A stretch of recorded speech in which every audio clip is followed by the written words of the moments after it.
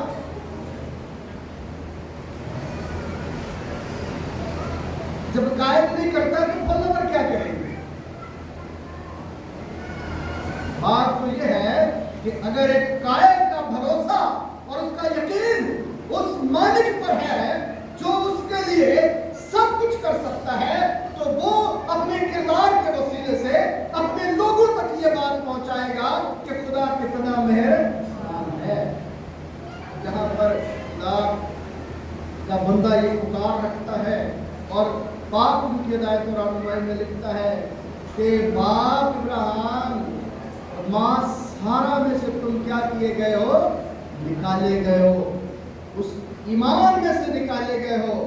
میں نے ایک جگہ پر کہا تھا بپتسمے کے وقت کسی گھر میں کہ یہ بچہ جو ہے یہ نسلی بچہ پیدا ہوا ہے، اور میں دعا کو ہوں کہ یہ بچہ ایمانی بچہ بن کر آگے بڑھے۔ یہ میری اور آپ کی ذمہ داری ہے۔ جب ہم بپتسمے کے لیے لاتے ہیں تو پادری صاحب جو ہیں، خدا کے خادم جو ہیں، وہ کچھ اقرار، کچھ قول ان کے سامنے رکھتے ہیں جو وہ پڑھتے اور لوگوں کے سامنے اس کا اظہار کرتے ہیں کہ میں اس کی عمر بھر کیا کروں گا؟ تعلیم و تربیت کا۔ پھر بچے بڑے ہو کر اگر برے بن جائیں تو پھر ماں باپ کی تربیت پر سوالیہ نشان۔ انہوں نے تو وعدہ کیا تھا خدا سے، بچے کیسے بگڑ گئے؟ وہ بچے لوٹ کر کیسے آئیں گے؟ ان کا بھروسہ اگر اپنے باپ پر ہوگا، ماں پر ہوگا۔ ایک پیروکار لوٹ کر کیسے واپس آئے گا؟ اگر اس کا بھروسہ اپنے قائد پر ہوگا۔ ایک مسیحی لوٹ کر کیسے واپس آئے گا؟ جب اس کا بھروسہ ایمان کے بانی اور کامل کرنے والے یسوع پر ٹک جائے گا۔ جب ٹکے گا نہیں تو کیا ہوگا؟ کیا ہم ان لوگوں سے بہت اچھے ہیں جن کے گھر جلا دیے گئے، جن کے چرچز برباد کر دیے گئے؟ کیا ہم زیادہ پاک صاف ہیں ان سے؟ میں سمجھتا ہوں کہ وہ ہم سے زیادہ اچھے ہیں، کیونکہ انہوں نے یسوع کے نام سے اذیت کیا کی ہے۔ جب وہ اپنے گھروں میں جاتے ہوں گے، دیکھتے ہوں گے اپنے گھروں کی چھتوں کو، دیواروں کو، اپنے ساز و سامان کو، کتنے دکھی ہوئے۔ جب اپنے چرچز میں جاتے ہوں گے، دیکھتے ہوں گے کہ ہمارا چرچ کیسا ہے، تو کتنے دکھی ہوتے ہوں گے۔ ہم کیا سوچتے ہیں؟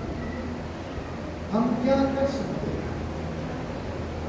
صرف لوٹ کر آ جائیں گے تو سب کچھ کر سکتے ہیں، لوٹیں گے نہیں تو کچھ نہیں کر سکتے۔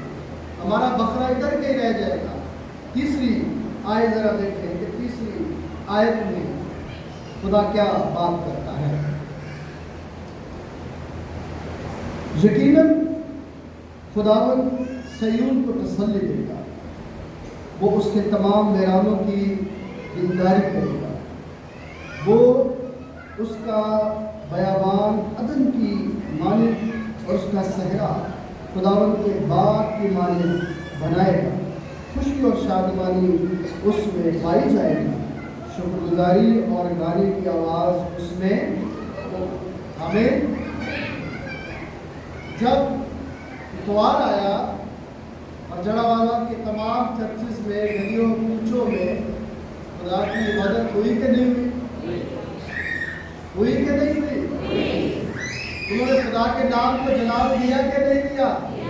پاسبان وہاں پر گئے کہ نہیں گئے؟ وہاں پر خدا کے خادموں نے جا کر اپنے آپ کو پیش کیا، خدا کی حضوری میں قربان داغ پر خدا کے یسوع کے خون اور بدن کی شراکت کی، صرف اس پر بھروسہ کر کے کہ اس کے فرشتے ہمارے چاروں طرف ہمارے نگہبان ہیں۔ وہ اپنے جلال کے لیے کام کرے گا. اور جب ہم خدا کی طرف اپنا دھیان لگاتے ہیں, خدا کو اپنی حضوری میں یاد کرتے ہیں, تو پھر مجھے یہ بات یاد آتی ہے کہ اس دنیا کی ہم شکل بلکہ عقل نہیں ہو جانے سے اپنی صورت بدلتے جاؤ.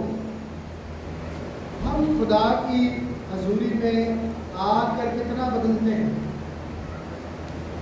آج جب آپ یہاں سے جائیں گے تو کتنا اپنے آپ کو بدلا ہوا لے کر جائیں گے, یا بدلا لینے والے بن کر جائیں گے. کتنے بدلے ہوئے جاتے ہیں آپ یہاں سے. 24واں سال میری خدمت کا چل رہا ہے, اور میں نے بہت کم لوگ دیکھے ہیں کہ جو لا کے گھر سے بدل جاتے ہیں, ورنہ جیسے آتے ہیں اس سے بھی شاید تھوڑے سے اور خراب ہو کے چلے جائیں. اگر سارے بدل کے جائیں تو پھر اس چرچ کی مجھے یاد آتی ہے جو کوریا میں پاسٹر ڈاکٹر گانگے چو نے بنایا, جہاں پر ہر صبح لوگ اپنی ڈیوٹیوں پر جانے سے پہلے اس چرچ میں آتے ہیں, پوری عبادت اٹینڈ کرتے ہیں, پھر اپنی ڈیوٹیوں پر جاتے ہیں. جن کا بھروسہ خدا پر ہے, جن کا ایمان خدا پر ہے, جو یہ سمجھتے ہیں کہ خدا مجھے بیدار کرتا ہے, مجھے جگا دیتا ہے, اے سونے والے جاگ اور مردوں میں سے جی اٹھ تو مسیح کا نور تجھ پر چمکے گا, وہ آپ کو بحال کرے گا. میں جب اس بات کو پڑھتا ہوں تو مجھے خدا یہ کہتے ہوئے ملتا ہے کہ آج تو اس درجے پر ہے, اب تجھے اس درجے پر ہونا چاہیے, پھر تجھے اس درجے پر ہونا چاہیے. تو نے آہستگی کے ساتھ اپنی صورت کو کیا کرنا ہے, بدلتے جانا ہے. اس جہان کا مجھے جب ہم خدا کے کلام کو پڑھتے ہیں تو خدا ہمیں تسلی دیتا ہے اور چاہتا ہے کہ ہم اپنی ایمانی تجدید کریں, مطلب اپنے ایمان کی تازگی کے لیے اپنے آپ کو پیش کریں. تو خدا چاہتا ہے کہ ہم زندگی پائیں اور کثرت کی زندگی پائیں. کتنی خوبصورتی سے کہا کہ میں تیرے ویرانوں کو, تیرے صحراؤں کو پھر سے عدم بنا دوں. اور ہمارا ایمان ہے کہ جڑا والا کی کلیسیا پھر سے عدم بنے گی, پھر سے وہاں خداوند کے نام کو عزت اور جلال ملے گا, پھر سے وہاں اس کی پرستش و تعظیم جاری رہے, اور شاید اس وقت سے زیادہ بڑھ کر ہو. اور جتنے لوگ ان کی بحالی میں اپنا کردار ادا کر رہے ہیں, ان کے لیے خدا کی برکتوں اور بخشوں کے کتنے دروازے کھلے گے, کتنے دروازے کھلے گے. کتنے چرچز وہاں پر جو ہے وہ خدا کی خدمت میں لگے ہوئے. مجھے بڑا اچھا لگا کہ جب سسٹروں کا ایک پورا گروہ جو ہے وہ دوسرے دن ہی ان کے لیے کھانے کا انتظام کر کے پہنچ گئے, تاکہ ہمارے مسلم بہن بھائی جو ہے وہ بھوکے نہ ہوں. خدا مجھے اور آپ کو بھی یہ سکھانا چاہتا ہے کہ میں تمہارے ویرانوں کو پھر سے آباد کر دوں گا, شاداب کر دوں گا. اور مجھے یاد آ گیا کہ کس طرح سے ایوب صابر نے صبر کے ساتھ اپنے آپ کو خدا کے ساتھ وفادار رکھا, اور خدا نے اسے پھر دگنی برکت, تو جڑ والے کو بھی خدا کیا دے گا, دگنی برکت دے گا. لیکن بات یہ ہے کہ وہ کہتے ہیں تم جو صداقت کی پیروی کرتے ہو لوٹ آؤ, مجھ پر بھروسہ کرو, میں شادابی اور تازگی دینے والا تمہارا زندہ خدا ہوں جو تمہاری صورت کو کیا کر دے گا, بدل دے گا. چوتھی آیت دیکھیں کیا لکھا ہوا ہے, میری طرف متوجہ ہو اے میرے لوگوں, میری طرف کان لگا اے میری امت, کیونکہ شریعت مجھ سے صادر ہوگی اور میں اپنے عدل کو لوگوں کی روشنی کے لیے قائم کر لوں گا. خدا مجھے اور آپ کو اس آیت میں جو حوصلہ دیتے ہوئے بات کہنا چاہتا ہے کہ سب کچھ میں ہوں, بس تم نے ثابت قدم رہنا ہے. تم نے کیا رہنا ہے, ثابت قدم رکاوٹیں آئیں گی، پریشانیاں آئیں گی، منزل تک پہنچنے کے لیے رکاوٹیں آئیں گی، لیکن تم نے ثابت قدمی کے ساتھ آگے بڑھتے چلے جانا۔ جب ہم آگے بڑھتے چلے جائیں گے تو پھر خدا کرم کرے گا، پھر وہ ہمیں قائم کرے گا، پھر وہ ہمیں یہ بتائے گا کہ قوموں کی رہنمائی کس نے کرنی ہے؟ ہم نے کرنی ہے۔ کس نے کرنی ہے؟ ہم نے۔ کیوں؟ کیونکہ شریعت کس سے صادر ہو رہی ہے؟ خدا سے۔ قانون کون بناتا ہے؟ خدا بناتا ہے۔ اس نے ہمیں یہ سونپا کہ جاؤ تمام خلقت میں جا کے انجیل کی، ہمیں یہ سونپا کہ جاؤ اور نسل انسانیت کو بتاؤ کہ تم کس گھڑے سے اٹھے گئے ہو، یاد دلاؤ کہ تمہارا خالق کون ہے۔ جب کوئی ثابت قدمی سے اپنی زندگیوں کو خدا کی رہنمائی میں دے دیتا ہے تو پھر ثابت قدمی کیسے ملتی ہے پتہ؟ کبھی صدرک مسک اور عبد نجوم کی ثابت قدمی پر اپنا دھیان لگایا کہ کہا جا رہا ہے کہ تمہیں جلتی آگ میں کیا کر دیا جائے گا؟ کیا وہ جھک گئے؟ ہم تو بڑی دفعہ جھکتے ہیں، پادری بھی جھکتے ہی رہتے ہیں۔ اسی لیے کامیابیاں نہیں، جس نے خدا کی حضوری میں اقرار کر کے آگے بڑھنے کے لیے تیار کیا وہ ثابت قدم رہے گا۔ یہ صرف آپ سے خدا کا الہام نہیں کرتا، یہ یاد رکھیے گا، مجھ سے بھی کرتا ہے کہ میں بھی لوٹوں، میں بھی خدا کی قربت اور رفاقت میں ثابت قدم رہ کر اس کے نام کو عزت اور جلال دوں۔ کبھی کبھی میں جب حزقیل کا صحیفہ پڑھتا ہوں تو ایک بدن میں کبھی آتا ہے، سنسناہٹ آنی شروع ہو جاتی ہے۔ کائنوں کے بارے میں وہ کیا کرتا ہے کہ تم نے خدا کے گھر کی طرف کیا کی ہوئی ہے؟ پیٹ کی ہوئی ہے، پیٹ کی ہوئی ہے۔ ثابت قدم کیسے رہو گے؟ جہاں پر لوگ ابلیس سے سمجھوتے کی زندگی بسر کرتے ہیں، وہ کیا کر لیں گے؟ وہ کیا آگے بڑھیں گے؟ کیا قوم کو کیا سدھار ہو دیں گے؟ کچھ بھی نہیں دے پائیں گے۔ اپنی ذات کی ٹیڑھی میڑھی چل رہی ہے، اپنی ذات میں ثابت قدمی نہیں، اور جہاں پر ثابت قدمی ہوگی خدا وہیں پر اپنا کام کرے گا اور وہیں پر اپنے آپ کو ظاہر کر کے آگ کو گلزار بنا دے گا۔ لیکن جہاں پر خدا نہیں ہے وہاں پر گلزار بھی کانٹے بنے رہیں گے، گلزار بھی جو ہے وہ آگ محسوس ہوگی، خوشی بھی غمی محسوس ہوگی، کیونکہ خدا نہیں۔ جہاں پر خدا ہے وہاں کیا آگ کوئی اثر کر پائی ان کا؟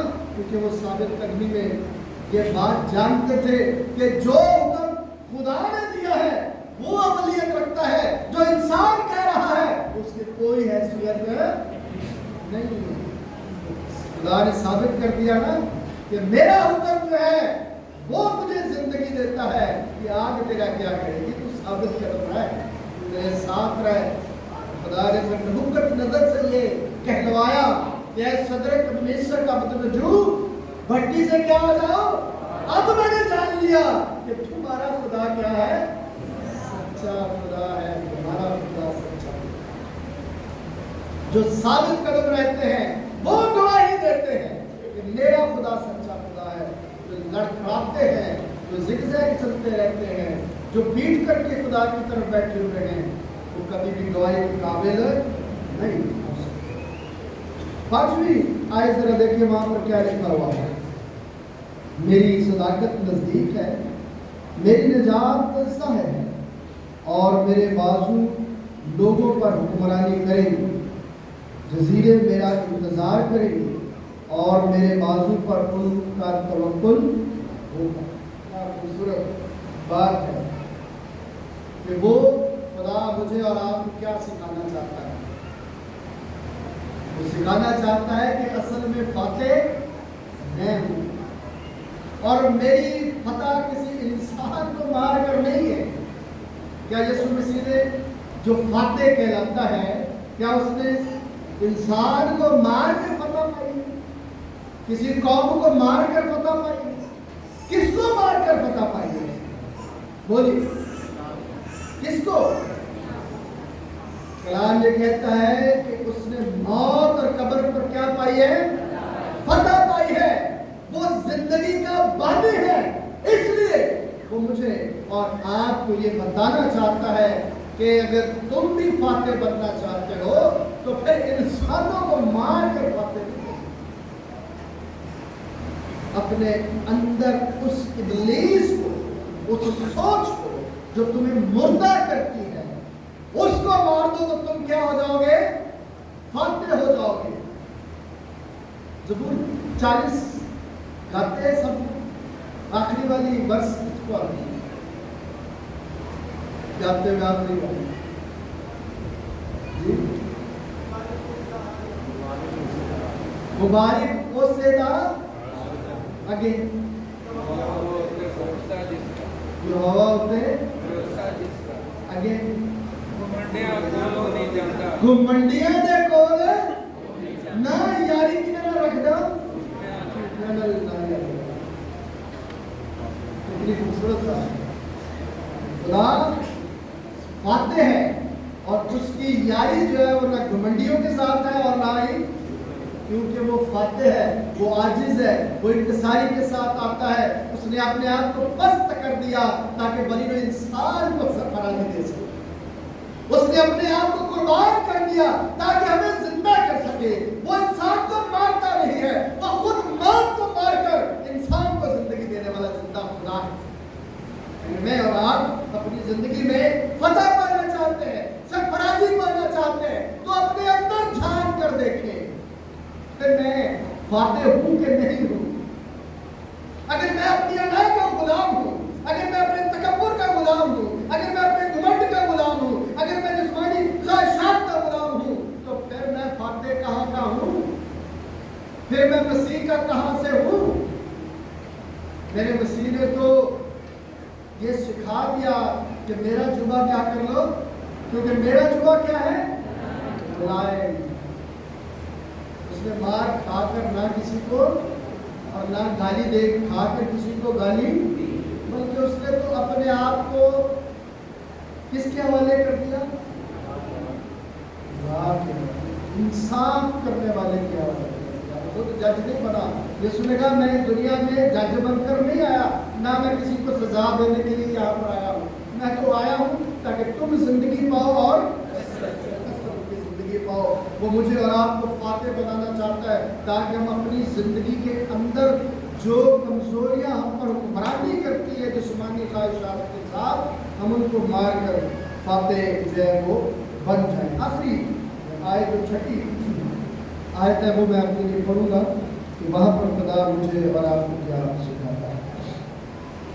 اپنی آنکھیں آسمان کی طرف اٹھاؤ اور نیچے زمین پر نگاہ کرو، کیونکہ آسمان دھوئے کی مانند غائب ہو جائے گی اور زمین کپڑے کی طرح پرانی ہو جائے گی اور اس کے باشندے مچھروں کی طرح مر جائیں گے، لیکن میری نجات ابد تک رہے گی اور میری صداقت محفوظ۔